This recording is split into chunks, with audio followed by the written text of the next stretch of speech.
Hello everyone, मैं इमरान खान आपका online class chemistry में स्वागत करता हूं। तो देखिए बेटा जी, अगर आपको याद हो तो फर्स्ट वीडियो में तो मैंने बिल्कुल बेसिक बातें की थी। सेकंड वीडियो में मैंने आपको कॉस यानी सेल या ऑर्बिट के बारे में बताया था। थर्ड वीडियो में मैंने आपको कक्षक यानी ऑर्बिटल के बारे में बताया था। ये भी हम पढ़ चुके हैं और ये भी हम पढ़ चुके हैं। और आज का बेटा जी हमारा टॉपिक है उपकोष यानी कि सब सेल।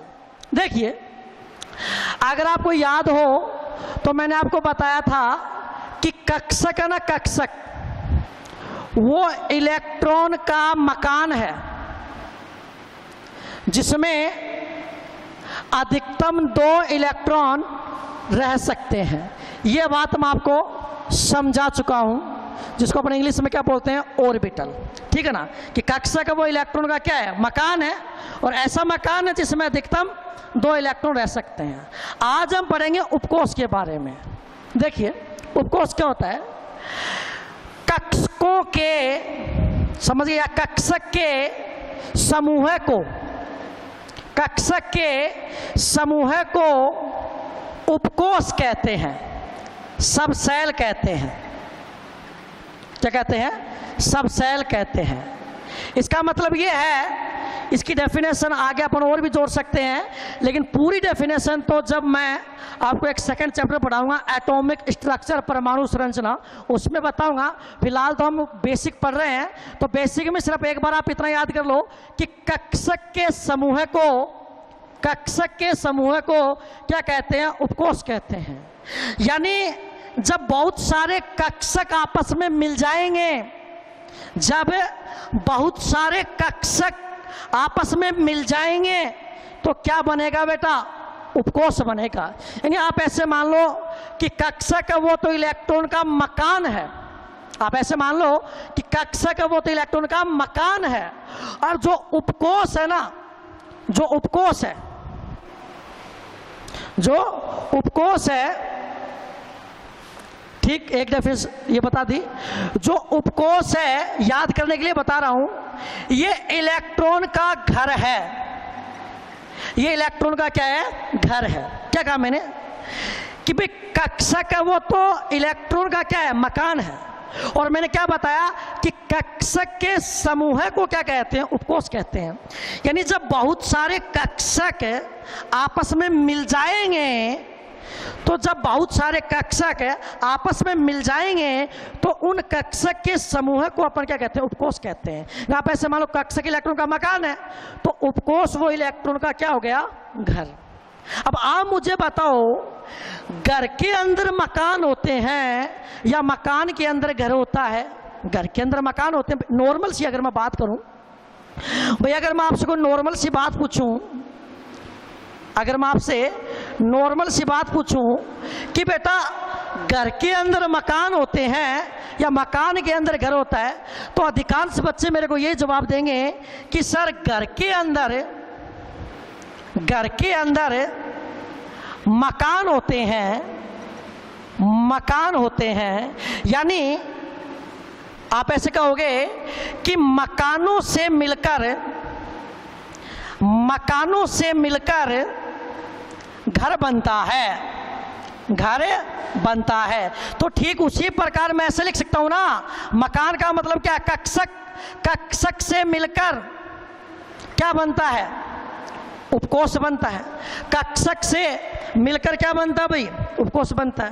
भाई नॉर्मल सी बात है, अगर मैं आपसे कोई नॉर्मल सी बात पूछूं कि बेटा घर के अंदर मकान होते हैं या मकान के अंदर घर होता है, तो आप क्या जवाब दोगे कि घर के अंदर मकान होते हैं सर, यानी मकानों से मिलकर घर बनता है। तो मकान का मतलब तो क्या है, कक्षक, और घर का मतलब क्या, उपकोष। यानी कक्षक से मिलकर क्या बनते हैं, कक्षक से मिलकर क्या बनते हैं, उपकोष बनते हैं। यानी जब बहुत सारे कक्षक आपस में मिल जाएंगे ना, तो बेटा क्या बन जाएगा, उपकोष बन जाएगा। अब यदि आपसे कोई पूछे, बताओ उपकोष के अंदर कक्षक होते हैं या कक्षक के अंदर उपकोष होते हैं, उपकोष के अंदर कक्षक होते हैं या कक्षक के अंदर उपकोष होते हैं, तो आपका जवाब क्या रहेगा कि सर उपकोष के अंदर क्या होते हैं, कक्षक होते हैं। क्यों? क्योंकि कक्षक से मिलकर उपकोष बनता है। इसलिए उपकोष के अंदर आपको क्या मिलेंगे, कक्षक मिलेंगे। और आगे क्या बेटा बात समझ में। हाँ, अब आप ये कह सकते हो, जैसे मान लो मैंने आपसे क्वेश्चन पूछा कि बताओ रे घर के अंदर मकान होता है कि मकान के अंदर घर होता है, तो अधिकांश बच्चे तो ये कहेंगे कि सर घर के अंदर मकान होते हैं। लेकिन कोई ये भी तो कह सकता है कि सर मकान के अंदर घर होता है। मान लो कोई गरीब आदमी बेचारा, उसके पास एक ही मकान है, तो वही तो उसका क्या हो गया, मकान, और वही क्या होगा, उसका घर। वो एक स्पेशल कंडीशन है, वो भी मैं आपको बताऊंगा। लेकिन एक बार आप सिर्फ एक डेफिनेशन याद कर लो, कक्षक के समूह को उपकोष कहते हैं। यानी जब बहुत सारे कक्षक मिल जाएंगे तो उपकोष बन जाएगा। उपकोष इलेक्ट्रॉन का घर है और कक्षक इलेक्ट्रॉन का मकान है। घर के अंदर मकान होते हैं, मकानों से मिलकर घर बनता है, यानी कक्षक से मिलकर उपकोष बनता है। यानी उपकोष के अंदर कक्षक होते हैं, कक्षक के अंदर उपकोष नहीं होता। आगे क्या बेटा बात समझ में। जैसे ये तो हो गई बेटा उपकोष की परिभाषा, ये तो क्या हो गई बेटा उपकोष की परिभाषा। तो उपकोष की परिभाषा क्या हो गई, कक्षक के समूह को क्या कहते हैं, उपकोष कहते हैं। कक्षकों का समूह, ठीक है ना, कक्षकों का समूह है, क्या कहलाता है बेटा, उपकोष कहलाता है, सबसेल कहलाता है। अब आपकी जानकारी के लिए बता दूं बेटा, ये जो सबसेल है, ये जो उपकोष है, उपकोष भी कई प्रकार के होते हैं। मैंने क्या कहा, उपकोष भी कई प्रकार के होते हैं, लेकिन मुख्य रूप से उपकोष को हम 4 भागों में बांटते हैं। एक तो एस उपकोष, ठीक, एक पी उपकोष,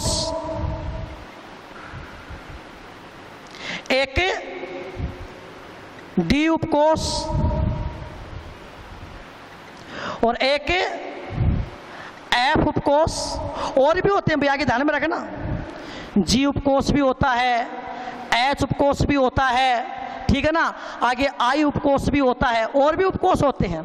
तो मैंने क्या कहा कि बेटा जी उपकोष हैं वो कई प्रकार के होते हैं, उपकोष हैं वो कई प्रकार के होते हैं। मैंने क्या कहा बेटा कि जो उपकोष हैं वो कई प्रकार के होते हैं, लेकिन मुख्य रूप से उपकोष को 4 भागों में बांटा गया है। एस उपकोष, पी उपकोष, डी उपकोष, एफ उपकोष। आगे होते हैं जी उपकोष, एच उपकोष, आई उपकोष, और भी होते हैं, लेकिन मुख्य रूप से 4 भागों में बांटा गया है। अब सबसे पहले बात कर लेते हैं बेटा एस उपकोष की। देखिए एस उपकोष क्या होता है बेटा, एस उपकोष एक ऐसा उपकोष है जिसमें एक ही कक्षक होता है, ठीक। पी उपकोष एक ऐसा उपकोष है जिसमें 3 कक्षक होते हैं, ठीक।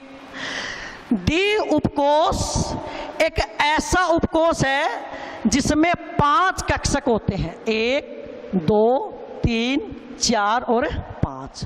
और एफ उपकोष एक ऐसा उपकोष है जिसमें 7 1 2 3 4 5 6 और 7 कक्षक होते हैं। तो मैंने क्या कहा, यदि आपसे कोई ये पूछे कि एस उपकोष किसे कहते हैं, तो आपको सिर्फ ये बोलना है एस उपकोष एक ऐसा उपकोष है जिसमें एक ही कक्षक होता है। यानी यही तो इसका क्या हो गया, कक्षक, और यही इसका क्या होगा, उपकोष। यानी यही तो इसका मकान है और यही इसका घर है। और समझ गए क्या। तो एस उपकोष एक ऐसा उपकोष है जिसमें एक ही कक्षक होता है, ठीक। अब अगर आपसे कोई पूछे पी उपकोष किसे कहते हैं, तो आप क्या जवाब दोगे, पी उपकोष एक ऐसा उपकोष है जिसमें 3 कक्षक होते हैं। एक का नाम होता है पी एक्स, एक का नाम होता है पी वाई, और एक का क्या नाम होता है पी जेड। अगर आपसे कोई पूछे डी उपकोष किसे कहते हैं, तो आप कहोगे डी उपकोष एक ऐसा उपकोष है जिसमें 5 कक्षक होते हैं। एक का नाम होगा डी एक्स वाई, एक का नाम होगा डी वाई जेड, एक का नाम होगा डी एक्स जेड, एक का नाम होगा d x square minus y square, और एक का नाम होगा डी जेड स्क्वायर। ये याद कर लेना, x y z x z, x square minus y square और Z²। ये नाम भी आप चाहो तो याद कर लेना, नहीं याद करोगे तो भी कोई फर्क नहीं पड़ेगा। अब मान लो आपसे कोई पूछे F उपकोष क्या होता है, तो आप क्या जवाब दोगे? F उपकोष एक ऐसा उपकोष है जिसमें 7 कक्षक होते हैं और इनके नाम आपको याद करने की जरूरत नहीं है और हमारे सिलेबस में भी नहीं है। आगे क्या बेटा बात समझ में? हाँ, अगर आपने दिमाग लगाया हो तो आपको विषम संख्या में चलना है। जैसे S उपकोष में 1 कक्षक है, P में 3 कक्षक है, D में 5 कक्षक है, F में 7 कक्षक है। तो बताओ इसमें 9 होंगे, इसमें 11 होंगे, इसमें 13 कक्षक होंगे। और समझ गए नहीं समझ गए? कोई दिक्कत है क्या? विषम संख्या में चलना है। तो बताओ S उपकोष में कितना कक्षक? 1, P उपकोष में कितने कक्षक? 3, D उपकोष में कितने कक्षक? 5 और F उपकोष में कितने कक्षक? 7। और मैंने क्या बताया? एक कक्षक में अधिकतम कितने इलेक्ट्रॉन आ सकते हैं? 2। तो बताओ S उपकोष में S उपकोष में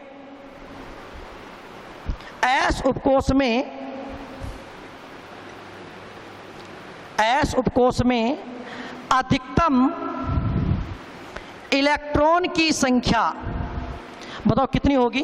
2। हाँ, अगर कोई आपसे पूछे, जैसे मान लो S के ऊपर मैंने क्या लिख दिया? 0। S के ऊपर मैंने क्या लिख दिया? 0। मैं पूछूं बताओ बेटा S0 संभव है या नहीं है? तो इस S का मतलब आपको समझना है S उपकोष। क्या S उपकोष में 0 इलेक्ट्रॉन नहीं आ सकते? क्या आ सकते हैं? अरे S उपकोष खाली भी तो हो सकता है किसी भी परमाणु में, ठीक। तो क्या ये संभव है कि नहीं है? ये संभव है। जैसे मान लो मैंने लिख दिया S1, बताओ बेटा ये पॉसिबल है कि नहीं है? भाई S में अधिकतम इलेक्ट्रॉन कितने आ सकते हैं? 2। तो अगर S में 2 इलेक्ट्रॉन आ सकते हैं तो 1 भी आ सकता है। बताओ S2 संभव है कि नहीं है? S में अधिकतम 2 इलेक्ट्रॉन आ सकते हैं। लेकिन मान लो मैंने लिख दिया S3, क्या ये संभव है? क्या नहीं। तो अगर कोई आपसे पूछे S0 पॉसिबल है क्या? यस। S1 पॉसिबल है क्या? यस। S2 पॉसिबल है क्या? यस। और याद कर लेना बेटा, S उपकोष में अधिकतम इलेक्ट्रॉन की संख्या कितनी होगी? 2। ऐसी P उपकोष की बात कर रहा हूं मैं, P उपकोष की बात कर रहा हूं। ये तो P कक्षक है, ये तो P कक्षक है, मैं P उपकोष की बात कर रहा हूं, तीनों को मिलाकर। P उपकोष में अधिकतम कितने इलेक्ट्रॉन आएंगे? 6। 1, 2, 3, 4, 5 और 6। ये बेटा इलेक्ट्रॉनों को प्रदर्शित करने का तरीका है, आपको आगे पता चल जाएगा। तो बताओ P उपकोष में अधिकतम इलेक्ट्रॉन की संख्या कितनी होगी? 6। तो जैसे मान लो किसी ने पूछा P1 पॉसिबल है? Yes. P2 yes, P3 yes, P4 yes, P5 yes, P6 yes. कोई पूछे P1 पॉसिबल है क्या? यस। अरे P में अधिकतम कितने इलेक्ट्रॉन आ सकते हैं? 6।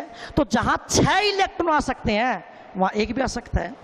ये भी पॉसिबल है, ये भी पॉसिबल है, ये भी पॉसिबल है, ये भी पॉसिबल है, ये भी पॉसिबल है, ये भी पॉसिबल। लेकिन किसी ने पूछ लिया P7, ये पॉसिबल नहीं है, P में 7 इलेक्ट्रॉन आ ही नहीं सकते। P9 ये पॉसिबल है? नहीं है।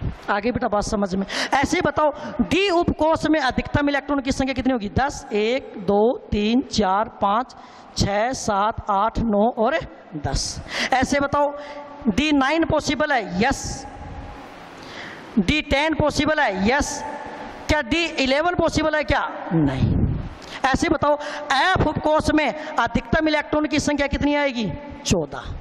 क्योंकि एक कक्षक में अधिकतम कितने इलेक्ट्रॉन भरे जा सकते हैं? 2 इलेक्ट्रॉन भरे जा सकते हैं। ठीक है बेटा, तो आज हमने क्या पढ़ा? उपकोष और उपकोष के प्रकार। अब मैं आपसे 2 क्वेश्चन पूछता हूं। पहला क्वेश्चन ये है, बताओ P उपकोष में अधिकतम इलेक्ट्रॉन की संख्या बताओ। P उपकोष में अधिकतम इलेक्ट्रॉन की संख्या बताओ।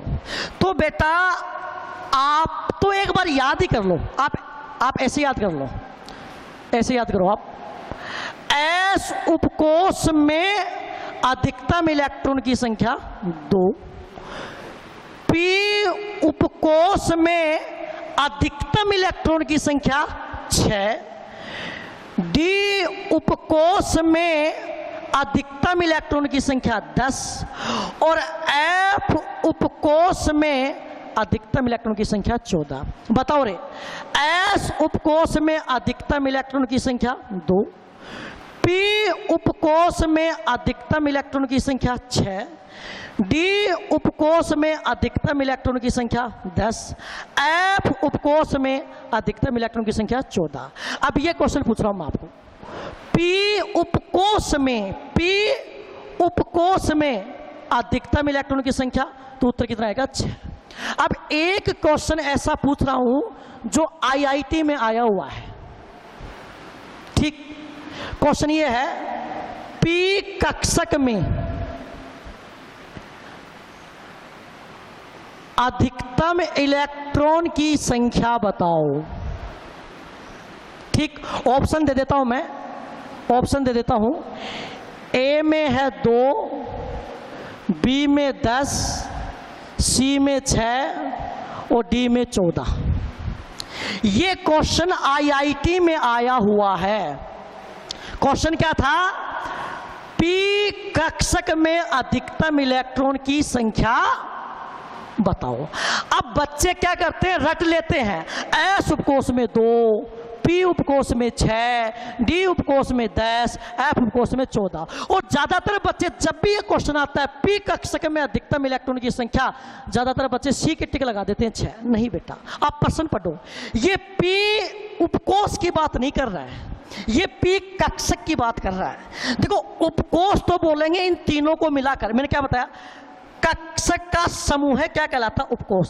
तो पी उपकोष तो बोलेंगे इन तीनों को मिलाकर, तो पी उपकोष में तो अधिकतम इलेक्ट्रॉन कितना आएंगे? 6। लेकिन वो पी उपकोष की बात नहीं कर रहा, वो पी कक्षक की बात कर रहा है। तो पी कक्षक या तो पी एक्स होगा, या पी वाई होगा, या पी जेड। भाई इसने क्या लिखा? पी कक्षक।